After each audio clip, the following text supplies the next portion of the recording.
큰 틀에서는 7조 원 중반 규모로 편성을 하겠다. 그리고 맞춤형 긴급 재난지원금 방식으로 지급하겠다라는 내용이었습니다. 그럼 이와 관련해서 바로 전문가 두 분과 함께 이야기 나눠보겠습니다. 현근택 더불어민주당 법률위원회 부위원장, 박민식 전 국회의원 자리하셨습니다. 어서 오세요. 안녕하세요. 네, 함께 당정 협의 결과 브리핑 듣고 오셨습니다. 규모는 8조 원에서 9조 원 정도 될 것인가, 그 아래가 될 것인가 많은 예상들은 있었습니다만 일단 두 자릿수가 넘지 않는다라는 기조가 유지된 것 같습니다. 7조 원 정도로 됐고 많은 정치권에서 논의가 많이 있었던 선별 지급이냐 혹은 보편적 지급이냐 이 부분에 있어서는 선별 지급으로 최종적으로 확실하게 발표가 된 것 같습니다. 어떻게 좀 보십니까? 일단 4차 추경을 한다거나 아니면 긴급 2차 재난지원금 지급한다는 건 어느 정도 이제 결정이 됐었는데 말씀하신 것처럼 선별이냐 전국민이냐 논란이 됐었는데 아마 지금 들으시면 알겠지만 1차 긴급 재난지원금 할 때는 그때도 선별이냐 전국민이냐 있었지만 그때 선별은 소득 수준으로 50%냐 70%냐 이렇게 얘기한 거예요. 그러니까 전 국민을 대상으로 하되 소득을 50%로 자를 거냐 70%로 자를 거냐 하는데 이번에 아마 선별의 기준은 그런 것이 아니라 그러니까 피해가 많은 업종이라든지 저소득층 취약계층 그러니까 소득 기준하는 게 아니라 피해가 많은 어떤 업종이라든지 아니면은 아까 말씀드린 특수고용직 노동자들인지 이런 분들을 대상으로 한다. 그러니까 아마 선별이지만 좀 다른 선별이죠. 소득 기준으로 하지 않는 그러니까 업종이라든지 계층을 구분해서 한다. 이게 아마 가장 큰 1차 지원과의 차이점이라고 볼 수 있을 것 같습니다. 예. 어떻게 좀 평가를 하시겠습니까? 선별이 당연하다라고 보고 있고 이제 이 긴급 재난 지원금하고 그 기본 소득을 혼동하시는 분들이 많이 계신데 지금 이재명 지사 같은 경우는 아직도 이거 보편적으로 지급해야 된다 이렇게 주장을 하고 있지 않습니까? 근데 긴급 재난 지원금이라고 하는 것은 코로나라는 특수한 상황에서 이 민생이 어려운 부분, 특히 힘든 분들한테 주는 것이기 때문에 보편적으로 무조건적으로 지급하는 기본소득과는 개념 자체가 다른 것이다. 예. 다만 저는 이제 이 부분에서 지금 추경을 계속하고 있지 않습니까? 결국 이제 그 어떤 재원의 문제가 생기는데 이런 부분에 대해서도 좀 정부에서 신속하게 대응을 하되 그 재원을 결국 국민의 빚을 내서 하는 것이기 때문에 재원 조달하는 부분에 대해서는 좀 신중하게 접근을 할 필요가 있다라는 점을 지적하고 싶습니다. 예. 한 가지 조금 말씀드리면요. 아마 말씀하시죠. 이게 결국은 기준을 어떻게 자를 거냐 굉장히 중요해요. 지난번에도 1차 때도 소득을 기준으로 했을 때 아마 그때도 의료보험 기준으로 했거든요. 그러다 보니까 4인 가족 기준으로 50%면 한 16만 원 정도 됐고 그다음에 70% 하면 23만 원 정도 됐던 것 같은데 지금은 아마 얘기하는 거 보면 피해가 많은 업종 얘기하고 있거든요. 그럼 이제 매출이 줄어든 거, 신용카드 매출로 하는데 그런데 실제로 보면은 이제 사업자가 없는 분들도 되게 많아요. 시장에서 가판하시는 분 이런 분들은 사업자 없는 분들 많거든요. 그다음에 무직자라든지 아니면 예를 들어서 지금 업종을 한다 그러는데 예를 들어서 노래방은 되는데 단란주점은 안 된다든지 그러면 예를 들어 그 차이를 어떻게 할 거냐, 그 업종을 어떻게 가를 거냐. 결국은 이미 이제 결론은 났지만 그 기준을 공정하게 국민들이 납득할 수 있게 누구는 받고 예를 들어서 이웃집에 노래바 하는 분은 안 받고 노래방 하는 분은 받고 이러면 바로 또 말이 나오는 거거든요. 그러니까 이 기준을 공정하게 아마 객관적으로 세우는 게 저는 굉장히 어려운 부분이지만 그거를 국민들이 납득할 수 있게 하는 게 굉장히 중요한 문제가 될 것 같습니다. 그러면 그 지원 금액들이 어느 정도 될 것인지는 아직 발표가 되지 않았잖아요. 그러니까 앞으로 어떤 절차들이 좀 더 남은 겁니까? 결국은 아마 이 그러니까 어떤 업종에 얼마를 지원할 거냐가 돼야 되는 것이죠. 예를 들어서 노래방에 100만 원씩 지원한다 그러면 전국에 노래방이 얼마가 있는지 나와야 되는 거잖아요. 그럼 결국은 그게 예산 규모라는 게 이 정도 안에서 결국은 어떤 업종에 예를 들어서 차상위 계층 아니면은 저소득층 할 것인지 지금 예를 들은 것처럼 특수고용 노동자 대충 나와 있습니다. 아니면 실업자들 할 건지 말 건지 그런 기준들을 제가 보기에 먼저 세우는 게 우선이에요. 그 다음에 지금 만약에 노래방을 100만 원 한다 그러면 전국에 몇만 개 모르겠지만 많으면 그런 어떤 계산이 되겠죠. 결국은 어떤 업종, 어떤 계층에 대해서 지원할 것인가. 그게 돼야 그다음에 제가 보기에 이 예산을 수립하는 게 가능할 거라고. 알겠습니다.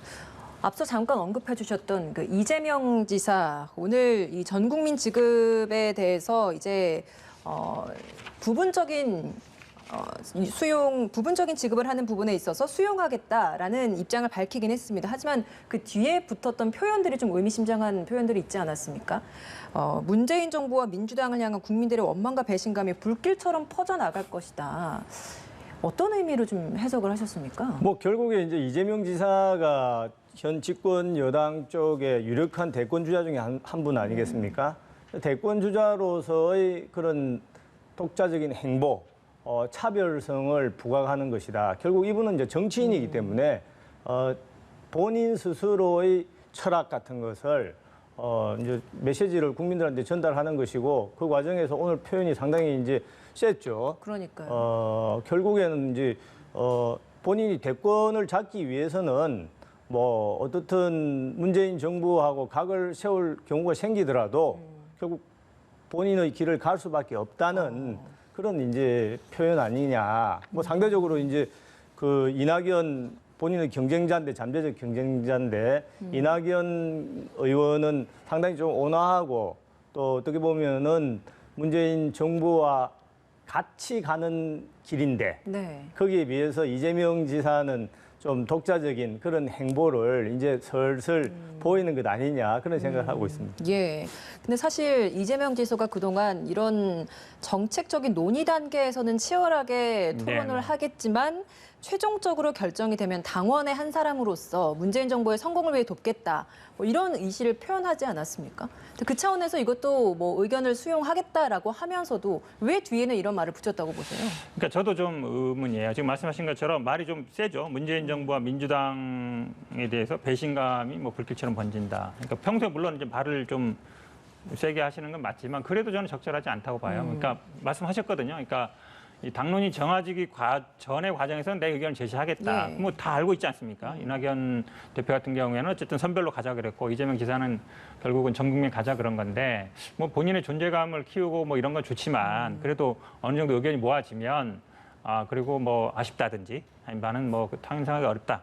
다음에는 뭐 전 국민으로 갔으면 좋겠다. 이 정도면 되는 것이 지금 원망과 배신감이 뭐 불길처럼 퍼져나간다. 제가 보기에는 뭐 정치적인 발언치고는 조금 부적절하다고 봅니다. 그러니까 3, 4차 재난지원금이 만약 또 편성이 된다면 그때는 전국민 지급을 꼭 뭐 지키겠다라는 취지의 또 표현도 있었잖아요. 그럼 그때도 만약에 의견이 좀 달리 된다면 그때는 좀 충돌까지 될 수 있는 그 여지를 좀 남긴 거라고 보세요. 그러니까 많은 분들이 아마 이제 이낙연 대표 체제 들어오고 나서 결국은 이제 차기 대선이 얼마 안 남았으니까 결국은 서로 경쟁하는 거 아니냐. 뭐 그게 저도 맞는 것 같아요. 어찌 보면 서로의 걸 하는 건데요. 저는 본인의 얘기를 하면 국민들이 판단하거든요. 이게 결국은 아마 이렇게 선별로 갔을 때 그에 대해서 반대하는 분들 분명히 있을 거예요. 왜냐하면 1차 때 전국민이 줬기 때문에 그러니까 그런 어떤 지지를 받아가면 되는 것이지 언어의 어떤 용어로 좀 이렇게 세게 해서 국민들의 뭐 지지를 받거나 그건 오히려 더 사람들한테 불편할 수 있거든요. 제가 보기엔 뭐 본인의 정책을 그냥 끝까지 밀고 나가는 그리고 언어 단어 사용에는 조금 저는 좀 신중하는 게 낫다라고 봅니다. 알겠습니다. 주제를 좀 바꿔보겠습니다. 정부와 의료계가 진통 끝에 정책을 원점에서 재논의하기로 합의를 하면서 서명까지 했습니다. 같이 이제 합의문에 서명하는 모습을 보였습니다만 아직까지 의료계는 복귀를 하지는 않고 있습니다.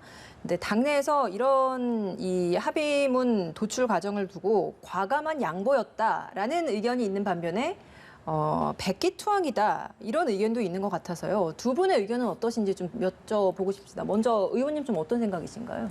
이제 기본적으로 그 집권 여당에서 그동안 176석 슈퍼 여당의 힘으로 뭐 공수처법이다, 또 부동산 3법이다, 뭐 선거법이다, 뭐 다 통과, 입법 독주다, 뭐 전횡이다 이런 비판을 많이 받았는데 이번에 이제 어떻든 코로나 사태의 최일선에서 사투를 벌인 쉽게 말해서 의사든 간호사든 그런 분들 아니겠습니까? 네. 그런데 어쨌든 그 의사들을 적으로 만들었다고요.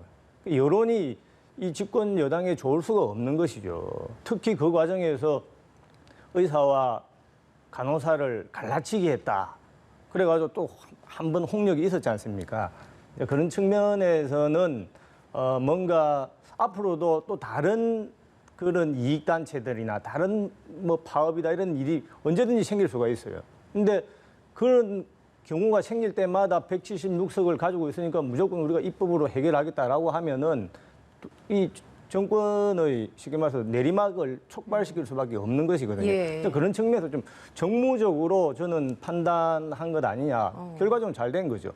그러면 과감한 양보였다라는 쪽에 좀 더 무게를 두시는 의견이신 아니 거예요? 뭐 그것을 과감한 양보라고 보든지 백기투항이라고 보든지 그것은 뭐 국민들이 판단할 문제인데 예. 어떻든 힘으로 여태까지 해온 것처럼 힘으로 그냥 밀어붙이기 식으로서는 전국을 계속 운영하기 어려운 것을 이제 점점 깨닫는 것 아니냐라는 생각이 듭니다. 알겠습니다. 어떤 의견이신가요? 뭐 저는 그래도 잘했다고 봅니다. 왜냐하면 뭐 말씀하신 것처럼 그러니까 의사 단체들이 이렇게 어찌 보면 뭐 태업이라 아니라 진료거부를 한다고 해서 그걸 들어줘야 되느냐 이게 부분들이 있을 거예요. 그리고 아마 몇몇 의원들이 지적하시기를 시민단체에서 그렇고 왜 의사만 의료 정책이 하느냐 간호사라든지 아니면 시민단체라든지 의료단체들이 많거든요. 의사만 있는 게 아닌데 이 공공의료에 대한 정책들을 왜 의사하고만 얘기하냐 저는 그 부분이 일리가 있다고 봐요. 앞으로도 고민할 필요가 있는데 그렇다고 해도 어쨌든 정치라는 영역이라는 게 대화의 타협이거든요. 이렇게 갈등 구조로 갈 때 그거를 묶어내는 역할이거든요. 그러면 정부와 복지부와 이게 의사단체가 충돌하고 있었는데 어쨌든 뭐 당에서 어쨌든 주도적으로 좀 한 거를 저는 긍정적으로 보고요. 아마 또 여야 간에 아마 특위도 설치하기로 한 것 같습니다. 그럼 야당도 좀 들어오고 그다음에 의사뿐만 아니라 뭐 간호사라든지 아니면 다른 복지단체 들어오고 이렇게 해서 국회에서 특위를 만들면 거기에서 다시 또 논의를 해나가면 충분히 실타래가 풀릴 수 있다고 봅니다. 예. 근데 문제는 전공의들은 여기에 일단 반발을 하면서 바로 복귀를 하지 않는 모습이지 않았습니까? 네네. 그러니까 이런 합의문을 좀 도출해내는 그 과정에서 이런 부분까지 좀 잘 조율이 됐었으면 훨씬 더 보기 좋지 않았을까라는 생각이 들거든요. 왜 이 부분에 근데 대해서는 이견이 있었던 의협이라는 거지? 조직이요. 지역별 조직도 있지만 단체별 조직도 있어요. 거기에 전공의도 있고 예를 들어서 개원의도 있고 병원도 있고. 그러니까 전공이라는 거는 지금 의사 자격은 있지만 아직 밖으로 나가서 본인의 업을 하는 사람들은 아니잖아요. 인턴 레지던트인데 사실 산하 단체입니다. 산하 기관들이 많아요. 학회도 많고 우리 뭐 변협도 보면 여러 기관 특수 기관이 있듯이. 그리고 물론 이번 아마 주도를 전공의들이 주도한 건 맞아요. 그렇긴 하지만 그래도 의협이라는 게 대표성이 있거든요. 의협의 산하 단체이기 때문에 그 의협에서 어쨌든 결의를 했으면 그 산하 단체는 저는 따라주는 게 맞다라고 봅니다. 아마 저는 예. 뭐 박수현 그 전공의 대표가 어떻게 될지 모르겠지만 전공의라든지 아니면 지금 의대생들도 따라갈 가능성이 많다라고. 예, 전공의들의 복귀 여부는 아마 내일 중으로 좀 결론이 나지 않을까라는 예상을 하고 있는 상황입니다. 이낙연 대표가 취임 일주일을 맞았습니다. 물론 뭐 굉장히 짧은 시간입니다만 그 기간 동안 좀 많은 일들이 있었어요. 저희가 앞서 현장 연결을 한 것처럼 당정 협의를 열어서 4차 그러니까 2차 재난지원금 관련한 4차 추경안 편성 논의도 했고요. 앞서 또 저희가 지금 막 이야기를 했었던 그 의협과의 그 합의문 도출도 같이 추진을 해 나갔단 말이죠. 짧은 시간 동안 뭐 이것저것 한 일들은 굉장히 많은 것 같은데 평가를 해주신다면 어떻겠습니까?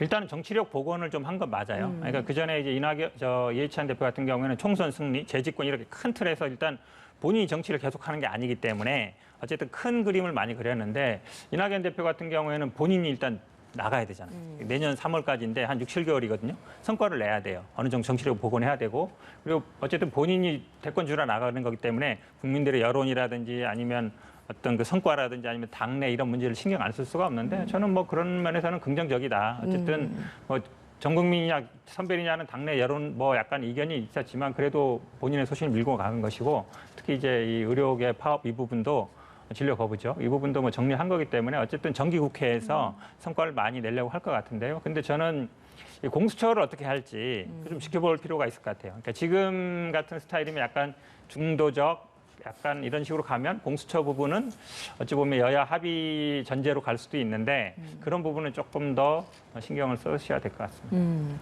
그러니까 중도색이 돋보였다 뭐 이런 평가도 있던데 의원님 의견은 어떠신가요? 뭐 이제 당대표 된 지 불과 뭐 열흘도 안 일주일, 됐는데 판단하기에는 지나치게 성급한 것 같고 그나마 다행인 것은 이제 이재명 지사하고 자꾸 비교를 할 수밖에 없는데 이재명 지사는 상당히 정치적인 그런 발언, 메시지 이런 것 때문에 국가를 경영하는 운영하는 사람으로서 좀 책임감 이런 측면 예를 들어서 뭐 긴급 재난 지원금이다 늘 보편적으로 한다라고 하면은 뭐 1차 추경, 2차, 3차 재원을 어떻게 마련합니까? 이런 측면에서 저분은 좀 책임 있는 정치인이라기보다는 뭔가 좀 선동에 강한 사람 아니냐 이런 비판이 사실 있거든요.